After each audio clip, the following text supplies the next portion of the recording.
ॐ पूर्णमदः पूर्णमिदं पूर्णात् पूर्णमुदच्यते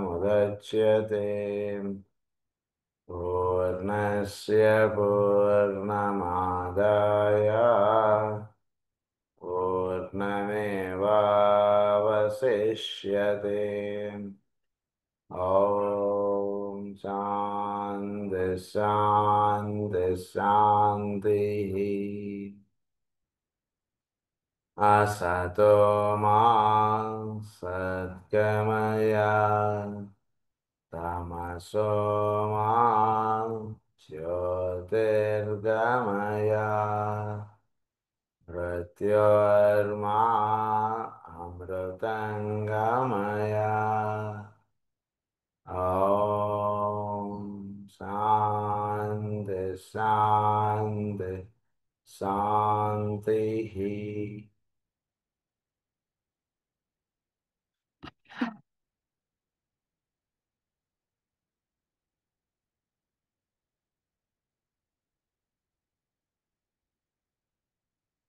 ఈరోజు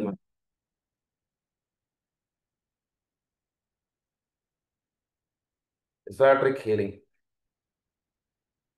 ఈ గ్రంథం చదువుకుందామని అనుకున్నాం. దీని గురించి కొంచెం ఇంట్రడక్షన్ మీకు చెప్పాలి. నేను ఈ ఎసాట్రిక్ హీలింగ్ మాస్టర్ జాల్కుల్ గారు రచించినటువంటి గ్రంథాల్లో ఏ ట్రీటైజ్ ఆన్ ది 7 రేస్ గ్రంథాల్లో మనకి ఇది 4వ గ్రంథం. ఇంతకుముందు ఎసాట్రిక్ ఆస్ట్రాలజీ 3వ గ్రంథం మనం చదువుకున్నాం. ఇప్పుడు ఇది 4వ గ్రంథం ఎసాట్రిక్ హీలింగ్ అనేటువంటిది. అయితే ఈ గ్రంథంలో మాస్టర్ ఈకే గారు ఈ పుస్తకాన్ని నాన్నగారికి ఇచ్చినటువంటిది ఈ గ్రంథం. ఆయన ఇచ్చినప్పుడు ఆయన మాస్టర్ ఈకే గారు విత్ బ్లెస్సింగ్స్ అని రాసిచ్చారు ఆయన. ఇంకొక రహస్యం ఏంటంటే నిన్న నేను పూర్తిగా ఈ గ్రంథం స్టార్ట్ చేద్దాం అన్నటువంటి ఫిక్స్ అవ్వలేదు. నేను ఇంకా స్టార్ట్ చేయబడుతోంది. అది ఎక్కువ కరెక్ట్. ఇది నిన్న మనం చెప్పుకున్నటువంటి ఆఖరి పాయింట్స్ మీరు జాగ్రత్త గుర్తుంటే మనం ఫీలింగ్ అన్నటువంటి పదాలతో మనం ఎండ్ అయిపోయింది నిన్న క్లాస్. మనకి కరెక్ట్గా అక్కడ దాకే మనకు మిస్ అయినటువంటి లెసన్స్ నిన్న ఫీలింగ్ అన్నటువంటి పదంతో ఎండ్ అయిపోయింది. సో వెంటనే నాకు ఈ గ్రంథం స్టార్ట్ చేయమన్నట్టుగా నాకు భావన కలిగింది. ఈ గ్రంథం తీసి చూడగానే వెంటనే మాస్టర్ గారి సిగ్నేచర్ తోటి విత్ బ్లెస్సింగ్స్ అని ఉంది దీని మీద. మరి ఈరోజు ఈ గ్రంథం చదువుకోవడం అనేటువంటిది మాస్టర్ గారి యొక్క అనుగ్రహంగా మనం భావించవచ్చు తప్పకుండా. ఇంకొక రహస్యం ఏమిటంటే ఈ మీరు జాల్కుల్ గారి గ్రంథాల్లో ప్రతి గ్రంథంలోనూ మనకి గ్రేట్ ఇన్నోకేషన్ ఒకటి ప్రింట్ చేస్తుంటారు. అన్ని గ్రంథాల్లోనూ ఇది ఉంటుంది. అదే రకంగా ఈ గ్రంథంలో కూడా ఇది ప్రింట్ చేశారు. అయితే మన ప్రేయర్కి దీనికి లింక్ ఉంది. అది మనందరికీ తెలిసిందే. మనం ప్రేయర్ మార్నింగ్ ఇన్వొకేషన్లో ఇదే చెప్పుకుంటాం. అయితే లాస్ట్ పారా మాత్రం మనకి ఇందులో లేనిది ఒక 3 లైన్స్ మనకు యాడ్ అవుతుంది. అది మాస్టర్ గారు వేరే చోట నుంచి తీసుకొచ్చి ఇక్కడ యాడ్ చేశారు అనేటువంటి విషయం చెప్తారు. ఈ గ్రంథంలో మాస్టర్ గారు ఆయన ఓన్ హ్యాండ్ రైటింగ్ తోటి ఆయన ఆ 3 లైన్స్ ఏంటో రాసి ఇది ఇక్కడ చదువుకోండి అని చెప్పి రాసి ఇచ్చారు నాన్నగారికి. అదొకటి విషయం. ఆయన హ్యాండ్ రైటింగ్ అదంతా కూడా ఇందులో ఉండడం, ఇదంతా కూడా మనం మాస్టర్ గారి యొక్క మనపై చూపించేటువంటి ఒక అనుగ్రహంగా నేను భావిస్తున్నాను. అది మీకు నేను ఫోటో తీసి తర్వాత పెడతాను. తప్పకుండా చూద్దరుగానే అందరం. తర్వాత ఈ గ్రంథం ప్రాపర్లోకి మనం వస్తే కనుక మనకు ఫస్ట్ ఇంట్రడక్టరీ రిమార్క్స్ అనేటువంటివి కొన్ని ఉన్నాయి. ఇది జనరల్గా మనం మిగిలిన గ్రంథాల్లో మనం చాలా వరకు మనం చదువుకుంటూ వస్తున్నట్టు కనుక అది మీరు ఒక్కసారి మీరు చదువుకుంటే మీకు కొంచెం ఈజీగానే ఉంటుంది. సో ఆ విషయం కాకుండా ఇక్కడ మనకి ఫస్ట్ లా అనేటువంటిది ఒకటి ఉంది. ఇక్కడ ఆ లా ఏంటనేటువంటి చదువుదాం. మనకి అక్కడి నుంచి మనం స్టార్ట్ చేస్తాం. All disease is the result of inhibited soul life, and that is true of all form in all kingdoms. The art of the healer consists in releasing the soul so that its life can flow through the aggregate of organisms which constitute any particular form. So ఈ సాట్రిక్ healing అనేటువంటి గ్రంథం ఏంటంటే ప్రధానంగా ఇది హీలింగ్కి సంబంధించినటువంటి గ్రంథం ఇది. అంటే ఈ హీలింగ్కి సంబంధించినటువంటి విషయాలు మనకి పురాతనంగా సనాతనంగా ఎన్నో రహస్యాలు అనేటువంటివి ఎంతో మంది మనకు ప్రసాదించారు. అంటే హీల్ అనేటువంటి పదం ఏంటంటే ఎదుటివాడు భౌతికమైనటువంటి విషయాల్లోనూ ఈ లోవర్ ఆస్పెక్ట్స్లో వాడు తెలియకుండా వాడు అలా ఉండిపోతున్నాడు. వాటి నుంచి వాడిని అప్లిఫ్ట్ చేయబడటం అనేటువంటి కార్యక్రమమే ఈ హీల్ అనేటువంటి దానికి చిహ్నం. కనుక ఈ లోవర్ ఆస్పెక్ట్స్లో ఉండిపోతున్నటువంటి వాడు he should be lifted up. అది హీలింగ్ ద్వారా అది సాధ్యం. చాలా వరకు హీలింగ్ అనేటువంటిది ఇనిషియేట్ లెవెల్లో వెళ్ళిన వాళ్ళందరూ కూడా హీలర్స్గా మనకు చెప్తారు. ఇనిషియేట్ లెవెల్ దాకా వెళ్ళినటువంటి వాళ్ళందరూ కూడా అంటే వాళ్ళు సాధన అంటున్నది కొంతవరకు చేసుకున్నటువంటి వాళ్ళకి ఇనిషియేట్ లెవెల్కి వెళ్ళిన వాళ్ళు అంటే వాళ్ళకి వైద్యశాస్త్రము హీలింగ్ రెండు. వైద్యశాస్త్రం వస్తేనే హీలింగ్ అన్నటువంటి విషయం అక్కర్లేదు. వైద్యశాస్త్రం వస్తే ఇంకాస్త మెరుగ్గా ఉంటుంది హీలింగ్ అనేటువంటిది, ఇంకా కొంచెం బాగా చేయొచ్చు. అంతకంటే ఇక్కడ ఇంకా అది వచ్చి తీరాలి నేను సంబంధం లేదు. అది లేకుండా కూడా మన దగ్గరకు వచ్చినటువంటి వాళ్ళకి లేదా ఎవరైనా ఇబ్బందుల్లో ఉంటుంటే వాళ్ళకి హీలింగ్ అనేటువంటిది చేయొచ్చు మనం. సో అది ఎలా చేయొచ్చు అనేటువంటి రహస్యాలన్నీ కూడా ఈ గ్రంథంలో మనకు వస్తాయి. సో దీన్ని ఆయన ఇక్కడ ఇంట్రడక్షన్లో మనకి ఫస్ట్ ఫిజికల్ బాడీ అంటే ఏమిటి, ఎథరిక్ బాడీ అంటే ఏమిటి, తర్వాత మనకి ఆస్ట్రల్ బాడీ అంటే ఏంటి, మెంటల్ యూనిట్ అంటే ఏంటి, ఇవన్నీ విషయాలని మనకి ఇంట్రడక్షన్గా చెప్పుకుంటూ వచ్చి ఈ ఫస్ట్ లా అనేటువంటిది ఏంటో ఇది ఇక్కడ మనకి స్టార్ట్ చేస్తారు. ఆ విషయాలన్నీ మనం గతంలో మనం చెప్పుకున్న విషయాలు కాబట్టి డైరెక్ట్గా నేను ఈ ఫస్ట్ లాకి మనం వస్తున్నాం.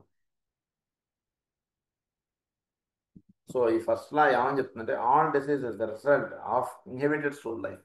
సోల్ లైఫ్ అనేటువంటిది ఏదైతే ఉందో అది ఇన్హిబిట్ అవ్వడం చేత ఈ డిసీజెస్ అనేటువంటివి వస్తున్నాయి. And that is true of all forms in all kingdoms. ఇది అన్ని కింగ్డమ్స్లోనూ అన్నిట్లోనూ ఇది సత్యంగా నిలుస్తుంది. It is true in all forms in all kingdoms. Soul అనేటువంటిది ఇన్హిబిట్ అయిపోవడం అనేటువంటిది జరుగుతుంది. దానివలన అంటే ఈజినెస్ అనేటువంటిది ఉండాలి ఎప్పుడు కూడా.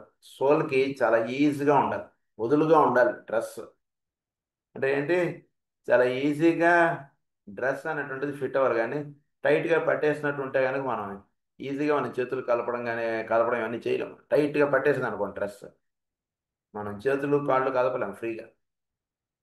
అందుగురించి మనకి ఎప్పుడు కూడా ఈ దేహం అనేటువంటిది సోల్కి చాలా ఈజీనిచ్చేట్టుగా ఉండాలి. ఎక్కడ కూడా దేహం సోల్కి ఇబ్బంది పెట్టేట్టుగా ఉండకూడదు అని చెప్తున్నారు. The art of the healer consists in releasing the soul so that its life can flow through the aggregate of organisms. Aggregate of organisms ద్వారా సోల్ అనేటువంటిది అంటే రిలీజ్ అవ్వడం అంటే చేయగలగాలి healer. So the art of the healer consist in releasing the soul on that so that its life can flow through the aggregate of organisms. ఆ life aspect అంటే చక్కగా వదులుగా ఫ్రీగా ఫ్లో అయ్యేటట్టుగా ఉండాలి. Which constitute any particular form. ఏ ఫారంలో ఉన్నాడు అనేటిది కాదు, ఫిజికల్ కానీ ఆస్ట్రల్ కానీ మెంటల్ కానీ ఎక్కడైనా సరే వీడు చాలా ఫ్రీగా ఫ్లో అయ్యేటట్టుగానే ఉండాలి. మానవ దేహం ధరించినా సరే ఏ కింగ్డమ్కి సంబంధించినటువంటి దీనిలో ఉన్నా సరే వాడికి చాలా ఫ్రీ ఫ్లోగా ఉండాలి. లైఫ్ ఆస్పెక్ట్ అంటున్నది సోల్ నుంచి చక్కటి ఫ్లో అంటున్నది ఉండాలి దేహానికి. దీని గురించి ఎక్స్ప్లెనేషన్ ఇస్తున్నారు. It's interesting to note that the attempt of the scientist to release the energy of the atom is of the same general nature as the work of the Socrates when he endeavors to release the energy of the soul. And he endeavors to release the energy of the soul. Energy of the సోల్ని చక్కవాడు release అవ్వబడటం అంటే దాంట్లో నుంచి ఊర్ధముఖముగా వాడు ప్రయాణించగలడు. He should be lifted up, should not be bounded. అది జరగాలి ప్రధానంగా. To release the energy of the atom is of the same general nature as the work of the Swatters when he endeavors to release the energy of the soul. In this release, the nature of the true art of healing is hidden. Herein lies an occult hint. In the fourth place, we will consider the physical body, its diseases and ills, but only after we have studied that part of man which lies behind and surrounding the dense physical body. Physical body ఈ diseases ఇదంతా కూడా fourth part. అంటే మనం this is the fourth part. దేహం అనేటువంటిది fourth పార్ట్గా చెప్పారు మనకి. Mental unit, astral unit, etheric body, దాని తర్వాత ఫిజికల్ బాడీ. ఇది so it is the fourth part. We will consider the physical body, its diseases and ills, but only after we have studied that part of man which lies behind and surrounding a dense physical body. In that way, we shall work from the world of inner causes to the world of outer happiness. So, ఈ physical బాడీలో మీరు డైరెక్ట్గా study చేద్దామంటే మీకు ఏమీ దొరకదు. So వెనకాతల నుంచి నాలుగోది ఫోర్త్ పార్ట్ ఇది. ఎంత కూడా త్రిపాద ఊర్ధ్వ ఉదయ పురుష పాదో, ఇదంతా ఫోర్త్ పార్ట్. ఇది దీనికి పైన 3 ఉన్నాయండి. వాటిల్లో రహస్యాలు ఉన్నాయి. వాటిని జాగ్రత్తగా తెలుసుకుని అప్పుడు ఇది చదువుకుంటే అప్పుడు వీడికి ఎందుకు జలుబు చేసింది, ఎందుకు దగ్గు వచ్చింది, లేదా ఎందుకు వీడికి ఫలానా జబ్బు వచ్చింది అంటే మీరు టక్కని మీరు చెప్పేది. లేకపోతే ఏమవుతుందంటే వీడికి ఏదో ఇదైంది కదండి, అలా మనం ఏదో లెక్క వేసుకోవాల్సి వస్తుంది. మనకు ఒకసారి అది క్యాలిక్యులేషన్ కరెక్ట్ అవుతుంది, ఒకసారి తప్పు అవుతుంది. మనకే అర్థం కాదు ఎక్కడ కరెక్ట్ అయింది ఎక్కడ తప్పైంది అనేది. అందు గురించి ఆ విషయం చెప్తున్నారు ఇక్కడ. In that way, we shall work from the world of inner causes to the world of outer happenings. We shall see that all the concerns, the health of man originates from the sum total of forces, feelings, desires, occasional mental processes, which characterizes the 3 subtler bodies and determines the life and experience of the physical body. So, experience of the physical body అంటున్నది ఎలా తెలబడుతుంటుంది అంటే the sum total of forces, feelings, లో ఎన్నో రకాలైనటువంటి forces కొన్ని పనిచేస్తున్నాయి. వీటి యొక్క ఇవి చక్కగా ఇవి పనిచేయకపోతే కూడా మనకి ఇవి ఇబ్బందులు అనేటువంటి వస్తాయి. అంటే మనలో కుండలిని శక్తి, షట్చక్రాలు, వీటి యొక్క ప్రభావం అనేటువంటిది మన దేహం మీద, భౌతిక దేహం మీద, అలాగే పైన ఉన్నటువంటి ఆలోచనలు, భావములు, మన కోరికలు, ఇవన్నీ కూడా మనం ఒక ప్రాపర్గా లేకపోతే ఏమవుతుందంటే వాటి వల్ల మనకి జబ్బులు అనేటువంటివి వస్తుంటాయి. ఏమన్నారు? The sum total of forces, feelings, desires and occasional mental process which characterise the 3 subtler bodies and determines the life and experience of the physical body. ఇవన్నీ కూడా determines the life and experience of the physical body. ఇవన్నీ కూడా ఎక్స్పీరియన్స్గా వీటికి నిలుస్తాయి. అంటే ఇటువంటి భావములు ఉండడం చేత ఇటువంటి విధంగా ఉంటుంది, ఇటువంటి విషయాలుగా ఉంటుండడం చేత ఈ రకంగా ఉంటుంది. ఈ రకంగా వీడికి లైఫ్లో ఒక ఎక్స్పీరియన్స్ అంటున్నది వీడి దేహం దాల్చి వచ్చేటప్పటికి ఇవన్నిటిది ఒక ఎక్స్పీరియన్స్ వీడికి నిలుస్తుంది. The effect upon the physical body of the condition of the humanity as a whole. The effect upon the physical body of the condition of.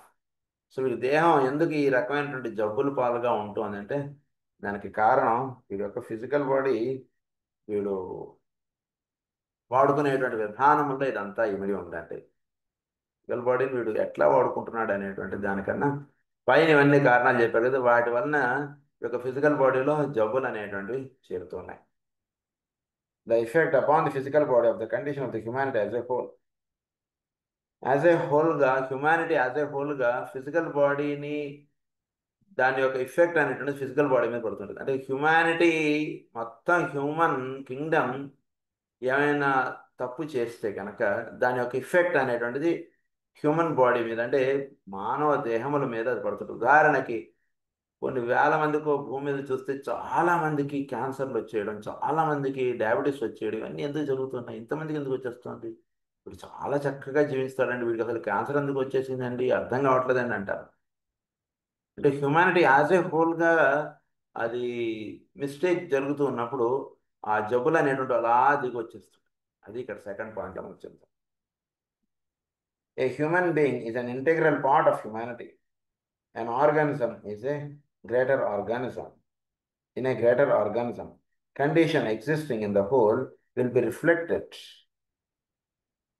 in the unit self. Condition in the whole is reflected in the unit self. ఉదాహరణకు వర్షం పడుతుంది. వర్షం పడుతుంటే అక్కడ నడుచుకుంటూ వెళ్ళే వాళ్ళని ప్రతి వాళ్ళ మీద వర్షం పడిపోతుంది, irrespect of weather he is king or summon. ఎవడైనా సరే నేను ఈ దేశానికి రాజు, నా మీద వర్షం పడుతుంది అంటే కుదరదు. అంతే, వర్షం అనేటువంటిది అందరి మీద పడుతుంటుంది, అది అందులో నువ్వు కామన్ అంతే. సో వాటికి అంటే నేను గొడుగు పట్టుకుని ఈ కేరింగ్ తోటి సరిపోదు. కొంతవరకు ఆ కేరింగ్ అది దాటిన తర్వాత ఆ కేరింగ్ మనకి ఉపయోగపడేటువంటిది కాదు. కొంతవరకు దట్ హెల్ప్స్, నో డౌట్. పడుతున్నప్పుడు గొడుగు తీసుకుని వెళ్ళడం లేదా రెయిన్ కోట్ వేసుకోగలడం అంటున్నది కొంతవరకు సహాయం. అంతే, వాడి మీద అసలు తడి అంటున్నది అంటదులో ఇలాంటిది ఏది ఉండదు. ఆ వాతావరణ ప్రభావం అంటున్నది వీడు ఎంత రెయిన్ కోట్ వేసుకున్నా ఎంత వేసుకున్నా వాడి దేహం మీద పడుతుంది అంతే. సో హ్యుమానిటీ యాజ్ ఏ హోల్గా వాళ్ళు చేసినటువంటి దీనికి మానవ జాతి అందరికీ కూడా కొన్ని ఇబ్బందులు అనేటువంటివి ఏర్పడుతుంటాయి. In many of the ills which man suffers today are the effect upon him of conditions existing in the fourth kingdom in nature as a whole. For this he is not held responsible. జబ్బులు ఇవన్నీ ఇలా వచ్చేస్తున్నాయంటే fourth kingdom itself is in trouble, దానివల్ల ఇలా వచ్చేస్తున్నాయి. So humanity as a హోల్గా effect అవుతున్నాడు. వాటికి వీడు నేను ఏ రకంగా కారణం అంటున్నదంటే ఏం చేయలేం. ఉదాహరణకు ఒక కుటుంబం లేదా ఏదో ఇదైంది, ఏదో అప్పుల పాలైంది. నేను అప్పు చేయలేదండి, మీరు నా మీద బ్యాంక్ వాళ్ళు మీరు ఇలా రాసిస్తే ఎట్లా అండి అని అంటే, కాదండి ఇలా మీ వాళ్ళు అప్పు తీసుకున్నారు, అది మిమ్మల్ని కట్టమని అడుగుతున్నాం అంతే. మీ కుటుంబంలో మీ నాన్నగారో లేదా మీ అన్నయ్యో మీ తమ్ముడో మీ అక్కో మీ చెల్లో ఎవరో ఇది తీసుకున్నారు, మీరు ఆ కుటుంబానికి సంబంధించిన వాళ్ళు కాబట్టి మీ మీద ఆ ఎఫెక్ట్ అనేటువంటిది ఉంటుంది అని చెప్పినట్టుగా ఉదాహరణకి ఎగ్జాంపుల్ అంతే తప్పితే అది దాన్ని కాదు, ఊరికి అర్థం అవడానికి కదా. The effect upon his physical body of the planetary life, which is the expression of the life of the planetary logos. The effect upon the physical body of the planetary life.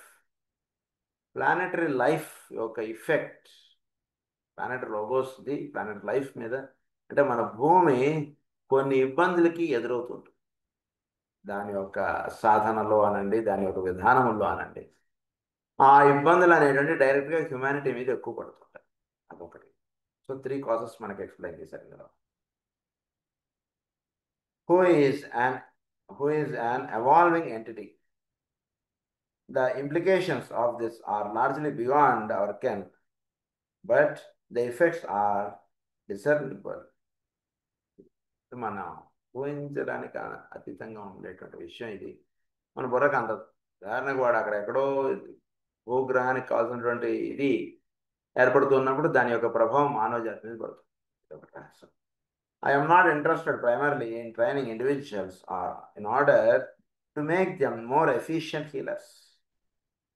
More efficient healers-గా తయారు చేయాలని కాదు నా ఉద్దేశం అంటున్నారా. It is a group healing at which I am. ఇండివిజువల్గా నేను హీలర్గా చేయడం అంటుంది పాయింట్ కాదండి. ఒక గ్రూప్ హీలర్ అంటుంటే, గ్రూప్ హీలింగ్ అంటుండేది ఎప్పుడైతే ఉంటుందో అక్కడ ఉండేటువంటి ప్రభావం చాలా ఎక్కువ. ఇట్ బి గ్రూప్ హీలింగ్, దాని ఆ పాయింట్ ఎక్కువ స్ట్రెస్. అంటే మనం 10 మంది కూర్చొని మనం ప్రార్థన చేసాం అనుకోండి, ఫలానా వాళ్ళకి జబ్బు తగ్గాలనో లేదా మా భూమి మీద ఇది ఏర్పడాలనో, ఇండివిజువల్గా నేను హీలర్ని అవ్వడానికి ఏం చేయమంటారు అనేటువంటి దాని మీద నా దృష్టి కాదు అని చెప్తారు. ఇండివిజువల్గా నువ్వు ఏదైనా చేద్దాం అనుకుంటే అది పాయింట్ కాదు అసలు, నేను ఈ గ్రంథంలో చెప్తున్నది అని చెప్పారు. Group healing. సో 10 మంది కలిసి ఒక గ్రూప్గా ఏర్పడండి. 10 మంది కలిసి ఒక సత్ కార్యక్రమం, సద్భావము, ధ్యానము ఇలాంటివి ఏమైనా పెట్టుకొని మీరు చేయడం దానికి సంబంధించిన. ఎందుకంటే ఇండివిజువల్గా చేసేటువంటిది అది ఎక్కువ నిలబడదండి. ప్రస్తుతం ఉన్నటువంటి కుంభయుగంలో గ్రూప్గా చేసేటువంటి యాక్టివిటీకి ఎక్కువ నిలబడేటువంటి, ఇండివిజువల్గా చేసేటువంటి సాధన ఎక్కువ నిలబడదు. అందు గురించి ఇండివిజువల్ హీలర్ అంటుండి చేయడం నా ముఖ్య ఉద్దేశం కాదని చెప్పేశారు ఆయన ఇక్కడ. గ్రూప్ హీలర్గా మీ అడ్జస్ట్ అయ్యింది, but no group of people can work as a unit unless they love and serve each other. అందరూ కూడా పొడిపొడి మెతుకులుగా ఉంటే అది ఉపయోగం లేదంటే ఒక ముద్దగా ఉండాలి, అంటే ఒకరినొకళ్ళు అతుక్కోవాలి. Should have good love and affectional attachment. అది ఉంటే అది కావాలి. కానీ నేనేదో నా పాటికి నేనేదో ప్రేయర్ చేసుకుంటాను, నా పాటికి నేనేదో గ్రంథం చదువుకుంటాను, నా పాటికి నేనేదో పూజ చేసుకుంటాను. నువ్వు అవసరం లేదు మాకంటే అక్కడ. You are no more required for us. నువ్వు అంటే నువ్వు చేసుకో, బట్ నీది నాకు అవసరం లేదు. గ్రూప్గా ఏదైనా చేస్తున్నారో చెప్పండి, మా సహకారం అనుకున్నాను. అది ఇక్కడ చెప్తున్నారు.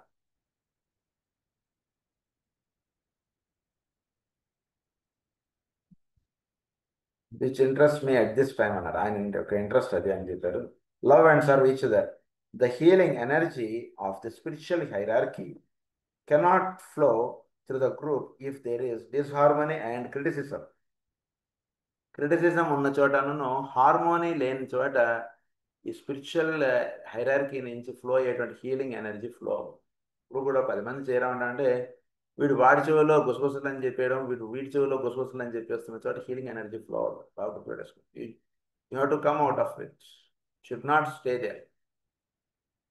10 మంది 10 మంది చేరితే 10 మందిలో ఉన్నవాడి గురించి మాట్లాడుకుంటుంటే అది ఉపయోగం. కానీ 10 మంది చేరి ఒకటి చెవులో ఒకడు ఇంకొకటి గురించి మాట్లాడేసుకుంటున్నట్ట అంటే అది that doesn't look correct.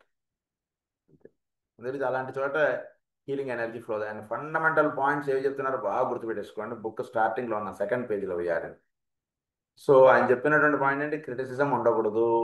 So మన లైఫ్లో ఎప్పుడు కూడా మీ వాచా దోషానికి కూడా మీరు ఎవరిని కూడా మీరు ఏమీ అనకండి. ఇప్పుడు కూడా వాడు తప్పు చేస్తే చేయొచ్చు, ఏదైనా ఉండొచ్చు. Never criticize your brother or sister at any moment of time. అంతే. ఓకే, పర్వాలేదు, వాడు తప్పు చేస్తాను, నేను ఎన్ని తప్పులు చేస్తున్నాను అనుకోండి. We're also doing lot of mistakes. అది మనం రియలైజ్ అయితే అప్పుడు ఎదుటివాడి మీద తప్పు మనం ఎత్తి చూపించాం. గురించి క్రిటిసిజం అన్నటువంటిది ఎత్తేసాం. ఆ పదం అన్నటువంటిది మన జీవితంలో ఉండకూడదు. అంటే ఈ గ్రంథం మనం చదువుకున్నాం, ముందుకు మనం చదువుతున్నాం కాబట్టి క్రిటిసిజం ఒకటి, డిస్హార్మనీ ఉండకూడదు. అంటే డిస్హార్మనీ అన్నటువంటిది ఏంటంటే అక్కడ ఒక హార్మోనీగా ఉన్నటువంటి వాతావరణం డిస్హార్మనీ అయిపోకూడదు, లక్ష్యజ్ఞం అయిపోతుంది. డిస్హార్మోనీగా ఉండకూడదు. ఇప్పుడు కూడా వాతావరణం ఒక హార్మోనియస్గా ఉండాలి. ఇప్పుడు కూడా మనం పూజ పెట్టుకోవచ్చు, ప్రేయర్ పెట్టుకోవచ్చు, లేదా హోమం పెట్టుకోవచ్చు. ఏమైనా సరే ఒక హార్మోనీగా ఉంటే బాగుంటుంది. అక్కడ ఒకటి చేసి ఇంకొకటి చేసి అలాగా ఇలా చేయాలని చెప్పి అక్కడ కూర్చున్న వాడికి ఒక హార్మోనీగా ఇది చేస్తున్నావా లేదా అంటున్నది కావాలంటే. తప్పులు చేయొచ్చు, బాగా గుర్తుపెట్టుకుని తప్పులు వెళ్తాయి మన చేతుల్లోంచి. దేవుడికి ఒక దండం పెట్టేసుకోండి. నేను తప్పులు చేస్తే వాటిని క్షమించు స్వామి అని చెప్పి దండం పెట్టేసుకోండి. తప్పులు చేస్తే నిన్ను శిక్షిద్దాం అనేటువంటి భావం దైవానికి ఎప్పుడు ఉండదు. బికాస్ తప్పులు చేయకుండా కరెక్షన్లోకి మనం వెళ్ళలేం. అందుగురించి తప్పులు సరిదిద్దుకునేటట్టు నన్ను చేయి, తప్పులు నాకు తెలియజెప్పి నేను వాటిని సరిదిద్దుకునేటట్టుగా నువ్వు నాకు సహాయం చేయి, చాలు. దైవం సహాయం చేస్తాడు. తప్పులకు మనం భయపడక్కర్లేదు. కానీ అక్కడ డిస్హార్మనీ అంటున్నది లేకుండా ఉండేట్టు చూసుకోండి. తప్పో తడక వాడు ఏది చేస్తున్నాడు అక్కడ పూజ, ఇలా చదువుతారా, ఇలా చేస్తారా అన్నట్టు అక్కడ నుంచి మాట్లాడాడు. అక్కడ కొత్తగా వచ్చి కూర్చున్నాడికి ఏమిట్రా, నేను వీడితో పూజ హోమం అని పెట్టాడు, ఏంటి ఇక్కడ వీడు ఒకరు మాట్లాడతారు వాడొకరు మాట్లాడతారు, వచ్చేవాడు వాడు రావడం మానేస్తాడు. తప్పో తడక ఒకటి చదువుతున్నాడు, దాన్ని సైలెంట్గా యూ ఎంజాయ్ ఇట్. అంతే. అంతే, ఎంజాయ్ చేయండి అంతే. దాని గురించి యాచి ఇలా చదువుతారు వాళ్ళు, స్వరం రాదు, ఏం రాదు, ఏమిటండి ఇది, ఇలా మనం వెళ్ళిపోయిందండి మన మైండ్. అక్కడి నుంచి లేచి వెళ్ళిపోండి మీరు కామ్గా. వాళ్ళు ఏదో చదువుకున్నారు, కూర్చున్నాడు కూర్చుంటాడు అంతే.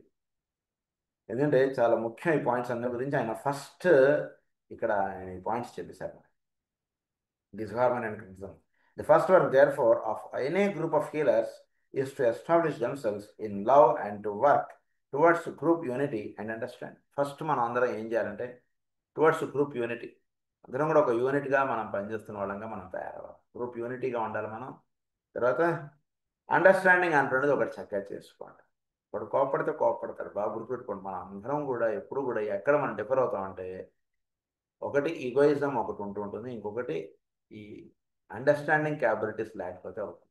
నన్ను గుర్తించవా, నాకు ఇంపార్టెన్స్ ఇవ్వవా, ఇదొకటి బాగా దెబ్బతీసేస్తుంది. గ్రూప్ని బాగా ఇది చేసేస్తున్నట్టు ఈగో అన్నటువంటిది మనకు తెలియకుండా వచ్చేస్తుంది. ఈగో అన్నటువంటిది వచ్చేటికి గ్రూప్ని దెబ్బతీసేస్తుంది. ఈగో ఎప్పుడు ఉండకూడదు. Should never be egoistic and we should have good understanding. వాడు ఎందుకు చేయలేకపోతున్నాడో వాడిని అండర్స్టాండ్ చేసుకోవడానికి ఎప్పుడూ ప్రయత్నం చేయాలి. బికాస్ సోల్ గురించి మనం we're speaking the topic of the soul, we're not talking about the personality here. Soul అని స్టార్ట్ చేశారని టాపిక్. సోల్ వాటిలో ఇరుక్కుపోవడం చేత తెలియకుండా వాటిలో ఒక రకమైనటువంటి బిహేవియర్ వస్తుంది. దాన్ని అండర్స్టాండ్ చేసుకున్నాం అనుకోండి, మనకి ఎక్కడ కూడా తప్పు కనబడదు అసలు. ఎందుకంటే వాడు ఇరుక్కుపోయాడు కాబట్టి వాడి ద్వారా అలా జరుగుతుంది. ఇరుక్కుపోవడం అంటున్నది లేకపోతే సోల్ చక్కటి ఎక్స్ప్రెషన్గా ఉంటే ఎవడు భూమి మీద తప్పు చేయడు. ఎవరిలో కూడా ఈగోయిస్టిక్ నేచర్ అంటున్నది వచ్చేది. నేను గొప్ప, నేను ఫలానా, ఈ భావం అనేటువంటిది ఎవరిలోనూ రాదు. సోల్ అనేటువంటిది అలా చుట్టూతో ఉన్నటువంటి వాటిలో అలా ఇరుక్కుపోవడం చేత అటువంటి భావాలు అనేటువంటివి వస్తున్నాయి జీవులకి. అందునుంచి వాడి సోల్ ఎలివేట్ అవ్వడానికి కావాల్సినటువంటి ప్రార్థన ఏదైనా ఉంటే అది చెయ్యండి మీరు. అంతే వాడిని ఏ రకంగా నేను తప్పుపడదా అంటే భావం you just wipe off from your mind, then only you can continue in the classes. ఎటువంటి తప్పు పట్టేస్తాను ఇప్పుడు తప్పు పట్టగలను. Just try to excuse. ఇటువంటి ఏ రకంగా ఎక్స్క్యూజ్ చేద్దాం అంటే చూసుకోండి లైఫ్. అంటే మనం భగవంతుడి దగ్గరికి వెళితే మనం ఏమని కోరుతాం? భగవంతుడు నన్ను ఎక్స్క్యూజ్ చేసి స్వామి అని మనం కోరుతాం.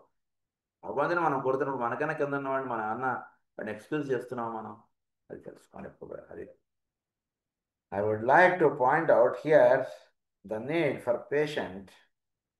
patience as a healing group integrates and the auras of the group members blend. Patience అంటే చాలా ఓర్పు, సహనం అంటే పెంచుకోండి. అండర్స్టాండింగ్ ఉండాలి, ఓర్పు ఉండాలి. మనకి ఓర్పు చాలా తక్కువగా ఉంటుంది. వెంటనే మనం డెసిషన్స్ చాలా ఫాస్ట్గా వస్తుంది. మన mind goes into A decision pattern very fast. Have patience బాగా అలవాటు చేసుకోవాలి మనం. It takes a little time for people to learn to work together in perfect understanding and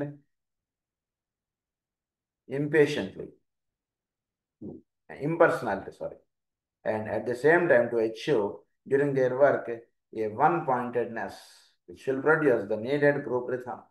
One-pointedness ఉండాలి, ఒకే ఒక ఇది మాత్రం నిలబడాలి. one-pointedness ఉండాలి. తర్వాత ఇంపర్సనాలిటీ ఉండాలి, పర్ఫెక్ట్ అండర్స్టాండింగ్ ఉండాలి. దానికి కొంత టైం పట్టచ్చు. పర్ఫెక్ట్ అండర్స్టాండింగ్ రావాలన్నా టైం పడుతుంది. ఇంపర్సనాలిటీ నాకు ముఖ్యం, నన్ను కొంచెం ముఖ్య స్థానం నాకు ఇవ్వండి మీరు చేసేటువంటి కార్యక్రమాల్లో, నా పేరు పత్రిక మీద వేయండి. లేకుండా ఇవి చాలా దెబ్బతీసేస్తాయండి. చిన్న విషయం కాదండి, బాగా గుర్తుపెట్టేసుకోండి. మనం కొంచెం ఇదేడుకి మన కుటుంబ పరంగా కానీ ఇంటర్నల్గా మనకు ఒక ఇంపార్టెన్స్ కోరుతుంటాం. మనకు తెలియకుండా కోరకండి, ఎప్పుడు కోరకండి. ఇంపార్టెన్స్ అక్కర్లేదు మనకు. సోల్గా వీడు ఎలివేట్ అవ్వాలని అనుకుంటూ ఉంటే ఇంపార్టెన్స్ అక్కర్లేదు. పర్సనాలిటీగా ఎలివేట్ అవుదాం అనుకుంటే ఇంపార్టెన్సెస్ పెట్టుకోండి. అప్పుడు ఈ గ్రంథాలు అక్కర్లేదు, వేరే ఉన్నాయి చాలా చదువుకోండి, ఆ రకంగా వెళ్ళిపోండి. ఈ గ్రంథం చదువుకుందాం కూర్చుందాం అంటే never expect importance, never be impatience. Impersonality అంటుండేది ఎస్టాబ్లిష్ చేసుకోండి. అండర్స్టాండింగ్ ఒకటి పెట్టుకోండి. And at the same time to achieve during their work a one-pointedness which will produce the needed group rhythm. one-pointedness ఒకటే మాట్లాడండి, ఒకటే ఉంచండి, అక్కడ ఒకే ఒక భావం ఉంచండి. వాళ్ళందరూ ఏం చేస్తున్నా అది చేసేయండి మీరు అంతే. one-pointedness పెట్టుకోండి. A rhythm of such unity and intensity that the work can synchronize internally. Synchronize అవ్వాలి internally. So work gets synchronized internally. అంటే ఏవో భావాలు పెట్టుకుని one-pointedness లేకుండా అక్కడ కూర్చున్నాం అనుకోండి, సింక్రనైజ్ కుదరదు. మనం అక్కడ కూర్చున్నాం అంటే చాలా అక్కడ వాడికి ఇబ్బంది, మనకి ఇబ్బంది. సింక్రనైజేషన్ ఎప్పుడూ ఉండాలి. Synchronize internally. Aspirants and students, as they work along these lines, must train themselves to think as a group and to give to the group without a niggardly or reticent spirit the best that is in them, and also the fruit of their meditation upon these matters. ఎప్పుడు కూడా దేనికి importance ఇవ్వమంటున్నారు? గ్రూప్కి importance ఉంది. 10 మంది కలిసి చేయడానికి ఎక్కువ importance పెట్టుకోండి. Train themselves to think as a group. ఇది గురించి 10 మంది కలిసి ఒక పని చేసుకోవాలి, 10 మంది కలిసి గ్రంథం చదువుకోవాలి, 10 మంది కలిసి ఏదైనా సరే గుడికి వెళుతూ ఉండండి.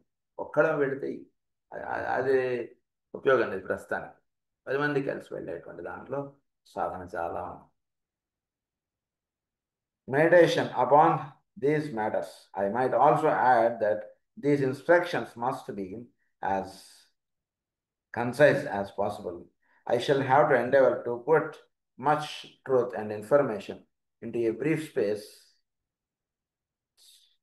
so as to make each sentence convey some real idea and give some real light on the problems which confront a healing group.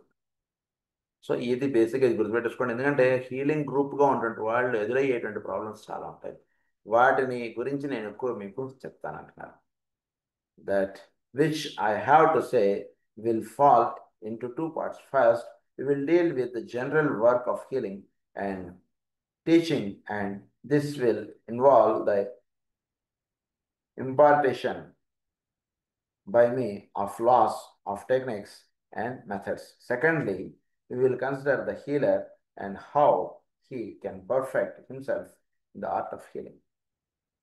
Art of హీలింగ్లో వాడు పర్ఫెక్ట్గా ఉండడానికి కావాల్సినటువంటి విధానాలు ఇవన్నీ సెకండ్ ఆస్పెక్ట్లో చెప్తాను. ఫస్ట్ ఆస్పెక్ట్లో ఒక గ్రూపు చేయవలసినటువంటి విధానం, హీలింగ్ ఎలా చేయాలి, మెథడ్స్ ఏమిటి, ఎక్కడ దానికి ఫాలో అవ్వాల్సినటువంటి లాస్ ఏమిటి, ఇవన్నీ ఫస్ట్ ఆస్పెక్ట్లో మీకు చెప్తాను అంటున్నాను.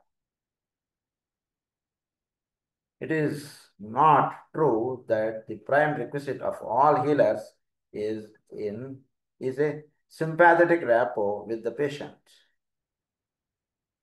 It is not true that the prime requisite of all healers is a sympathetic rapport with the patient, so that the healer achieves insight into the trouble and establishes the confidence of the patient. Two words I give you which embody the requirements of all true healers and towards which you must work. They are magnetism and radiation. The healer must be magnetic above everything else and he must attract to him. Healing చేయాలంటే patient ఎదురుకుండా కూర్చోవాలి, పేషెంట్ని బాగా అర్థం చేసుకోవాలి, పేషెంట్ని బాగా అవగాహన చేసుకుని అప్పుడు మనం హీలింగ్ చేయాలి. అవసరం లేదండి అనేసాడు ఆయన ఒకటే ఒక మాట. It is not required. Patient నువ్వు వాడు చెప్పేదంతా మనం అర్థం చేసుకోవాల్సిన పని లేదు. హీలర్ అంటే హీ షుడ్ బి మ్యాగ్నెటిజం ఒకటి, రేడియేషన్ అంటుండే పదం, ఈ రెండు పదాలు కొంచెం బాగా అవగాహనలోకి తెచ్చుకోండి అంటారు. మ్యాగ్నెటిజం అంటే వీడు అట్రాక్ట్ చేస్తాడు, పేషెంట్ మన అట్రాక్ట్ చేయకూడదు, పేషెంట్ని వీడు అట్రాక్ట్ చేసేయాలి. అది ఇక్కడ చాలా అంటే కొన్ని చాలా సెటిల్ పాయింట్స్ ఉంటాయి, చాలా ముఖ్యమైనటువంటి విషయాలు. Patient should not attract us, versus healer should attract the patient. అది పాయింట్ ఇక్కడ చెప్తున్నారు. He must attract to him the power of his own soul. This involves alignment through individual meditation. దేని చేత వీడు వాడిని అట్రాక్ట్ చేసేయగలరు అంటే పవర్ ఆఫ్ ది సోల్. వీడి soul మంచి పవర్ఫుల్గా తయారవ్వాలి, చక్కగా తయారవ్వాలి సోల్. అది దేని చేత సాధ్యం అవుతుంది అంటే ఎసాట్రిక్ సైకాలజీలో మనకు ఆ విషయాలన్నీ ఇచ్చారు, దేని చేత సాధ్యం. సో మనకి ఏమని చెప్తున్నారు, involvement, alignment through individual meditation. చక్కగా సాధన అంటే చేసుకుంటుంటే మీరు అలైన్మెంట్ అంటే చక్కగా ఏర్పడుతుంది. అలైన్మెంట్ అంటే ఏర్పడితే చక్కగా అప్పుడు సోల్ అంటే చక్కగా అది దాని యొక్క రియల్ ఎక్స్ప్రెషన్ అంటే మీరు చక్కగా చూస్తారు. అది ఒక ఫస్ట్ పాయింట్.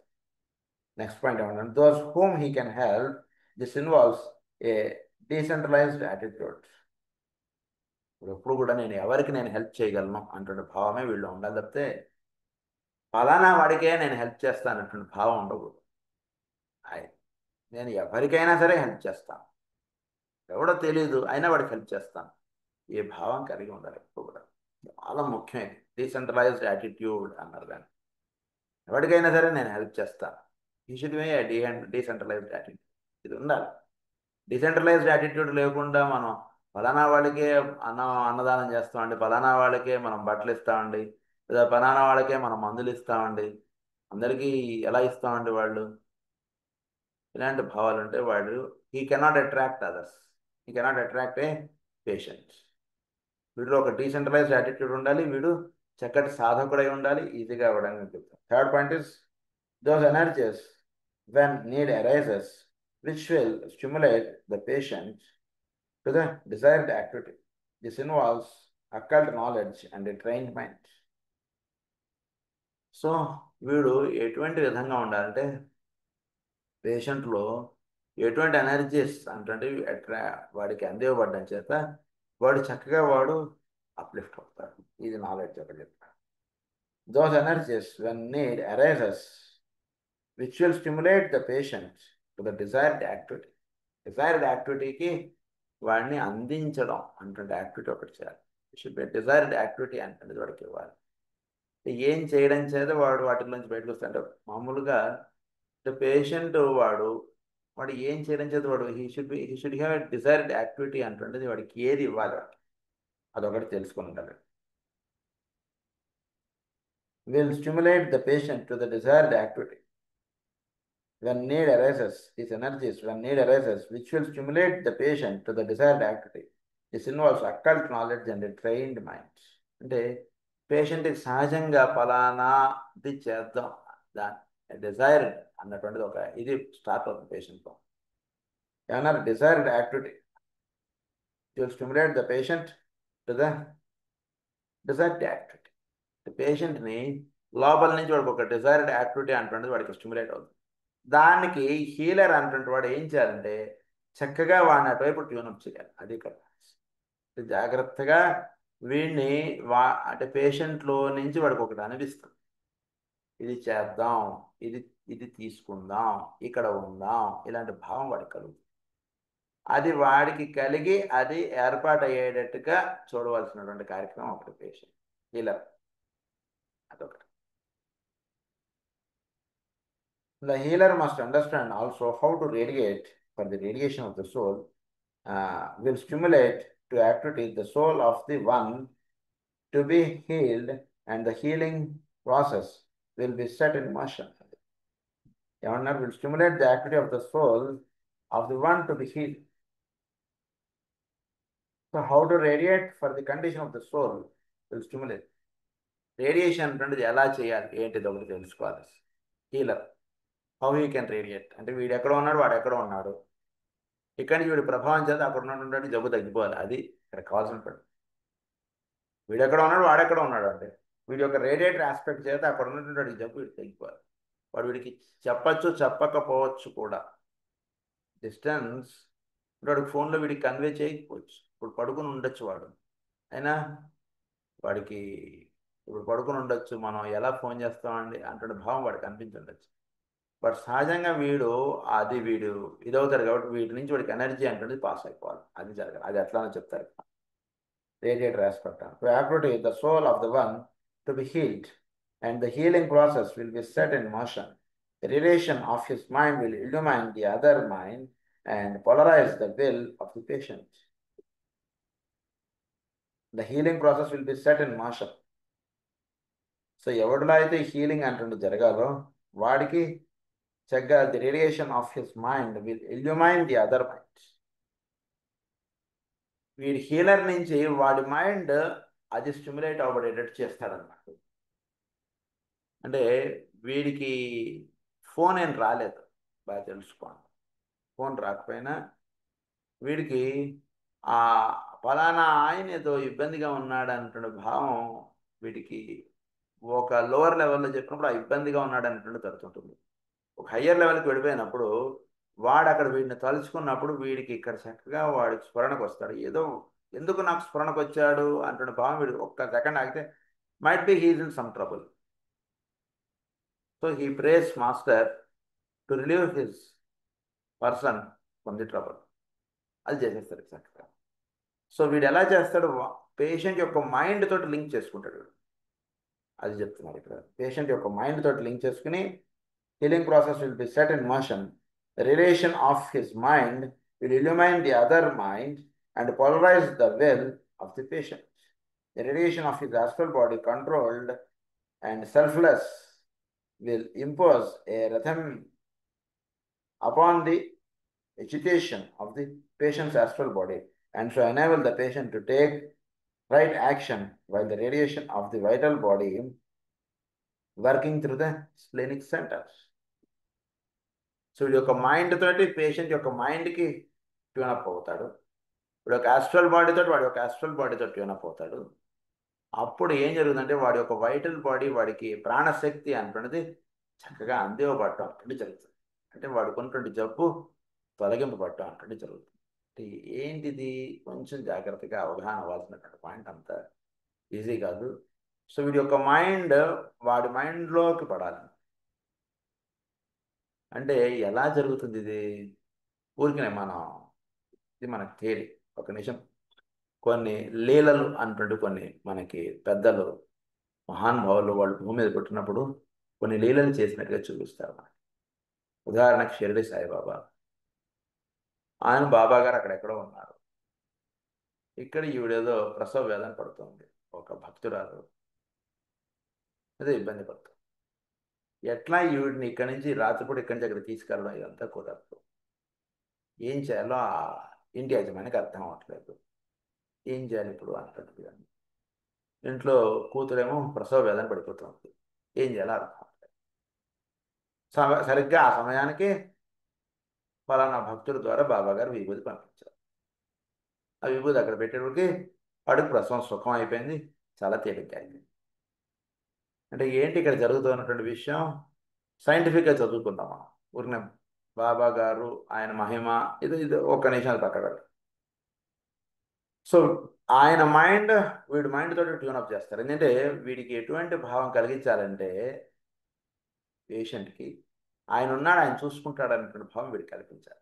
అప్పుడు ఏం చేస్తాడు వీడు? ఆయన స్మరణలో వీడు ఉంటాడు. ఇక్కడ ఆయన అప్పుడు ఉండలేదు, ఆయన స్మరణలో వీడు ఉన్నాడు. దానివల్ల ఏమైంది? వీడి మైండ్ ఆయన మీద పెట్టేశాడు. అప్పుడు ఆయన మైండ్ వీడి మైండ్ ఒకటే.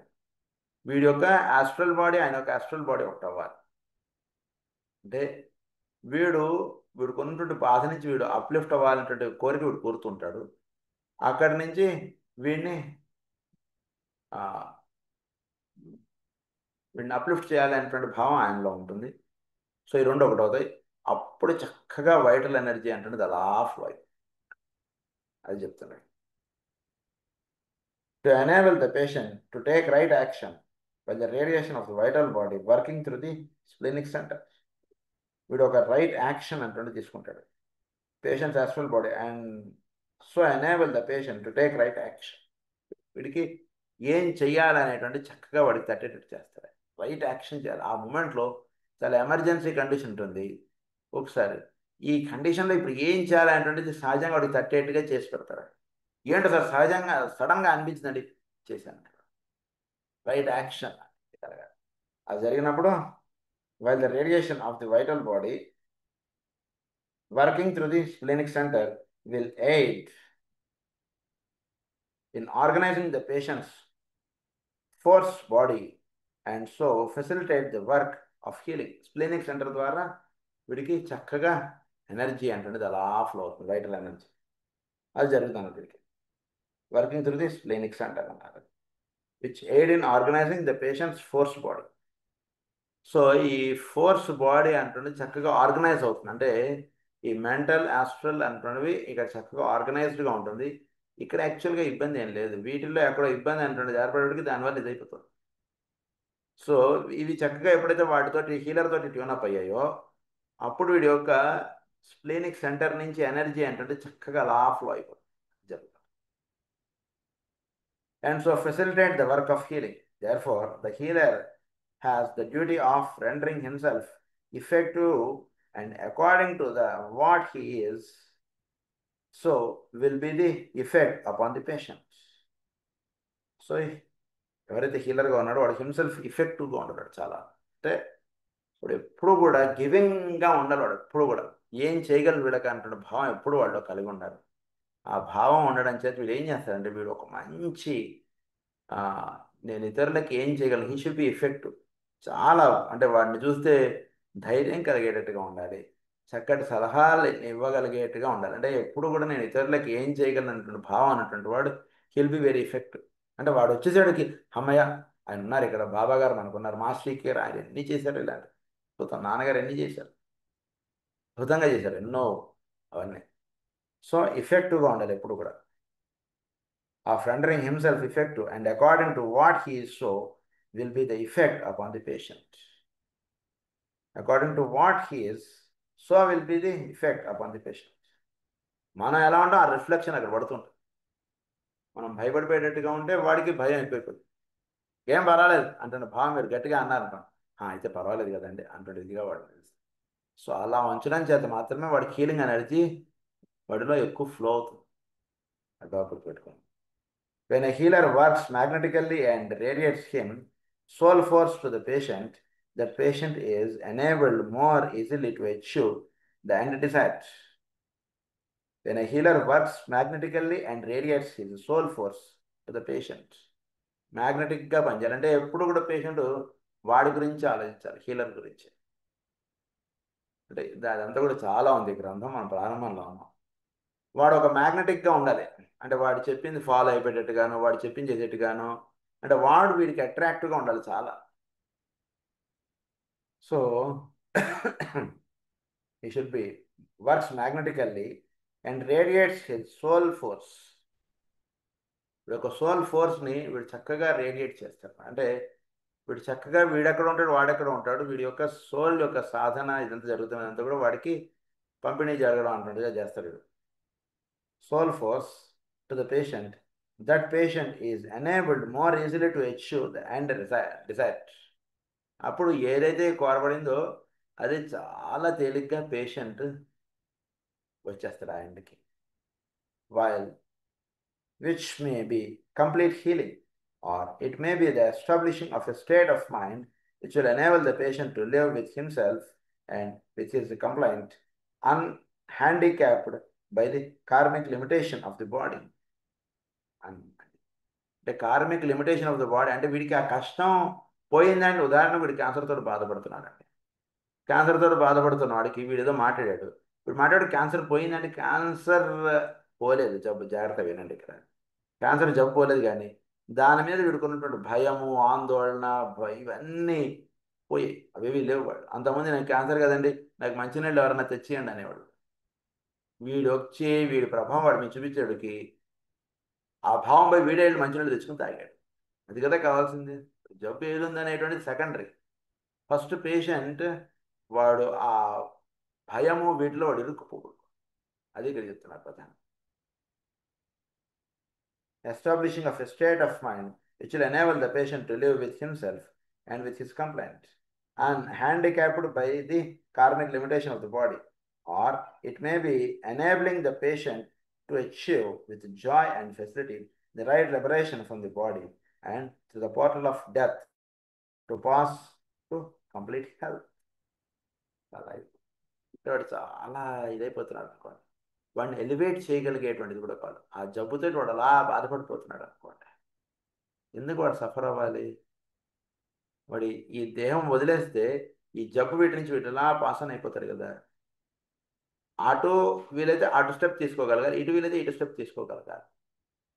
సో ఆ రకమైనటువంటి విధానం అంటున్నది హీలర్ అంటున్నది వాడు ప్రసాదించుతాడు వాడికి. ఎందుకంటే కొన్ని జబ్బులో ఇరుక్కుపోయినప్పుడు వాటిలోంచి సోల్ బయటకు వెళ్ళిపోవాలని ఉంటుంది, కానీ వెళ్ళిపోలేదు. అది కూడా చాలా ఇబ్బందిగా ఉంటుంది సోల్కి. ఆ దేహం చాలా ఇదైపోతుంది, కానీ దానికి మనం ఆల్రెడీ ఆ పాయింట్స్ మనం ఇందులో రాసుకున్నాం. సో వాడికి ఎలివేట్ అయ్యేటట్టుగా చేయాలి. మనం ప్రపోజల్తో కూడా మనం రాసుకున్నాం దాని గురించి. సో పేషెంట్ని ఆ జబ్బులో వాడు ఉండిపోయినటువంటి వాడు అవసరమైతే వాడు ఎలివేట్ అయిపోగలగాలి. అంటే వాడు దేహం వదిలేసి వెళ్ళిపోవాలి. వాడు ఎందుకంటే ఊరిని అలా జబ్బుతో వాడు అలా బాధ పెట్టడం వాడిని కరెక్ట్ కాదు. వాడు he should be lifted up. వాడికప్పుడు హెల్తీ బాడీ వస్తుంది, చాలా చక్కగా వాడు హాయిగా ఉండగలడు. వాడు జబ్బులో నుంచి వాడు బయటకు వచ్చి వాడు మామూలుగా ఇప్పుడు గాలి పీల్చుకోవాలంటే ఆ వెంటిలేటర్ ఇవన్నీ ఇలా పెట్టు అలా చాలా బాధపడిపోతుంటాడు. చక్కగా వీడేంటి వాడికి ఆ సోల్ అంటున్నది ఏది చెయ్యాలంటున్నది అది కోరుతుందో చక్కగా ఆ రకమైనటువంటి సహాయం అంటున్నది హీలర్ చేస్తాడు. చక్కగా సోల్ ఎలివేట్ అయిపోవాలంటే సోల్ ఎలివేట్ అయిపోయేటటువంటి చేస్తాడు. సోల్ కాదు దేహంలో ఉండాలనేటువంటి అవసరం ఉందంటే ఆ జబ్బు అనేటువంటిది వాడి మీద ప్రభావం చూపించకుండా ఉండేటువంటి విధానం వాడికి అందిస్తాడు. దీని గురించి ఇంకా ఎన్నో రహస్యాలు ఉన్నాయి, అవన్నీ నెక్స్ట్ క్లాస్లో కంటిన్యూ చేసుకుందాం. స్వస్తి ప్రజాభ్య పరిపాలయతాం న్యాయేన మార్గేణ మహీం మహీషాః గో బ్రాహ్మణేభ్యః శుభమస్తు నిత్యం. లోకాః సమస్తాః సుఖినో భవంతు. లోకాః సమస్తాః సుఖినో భవంతు. లోకాః సమస్తాః సుఖినో భవంతు. ఓం శాంతి.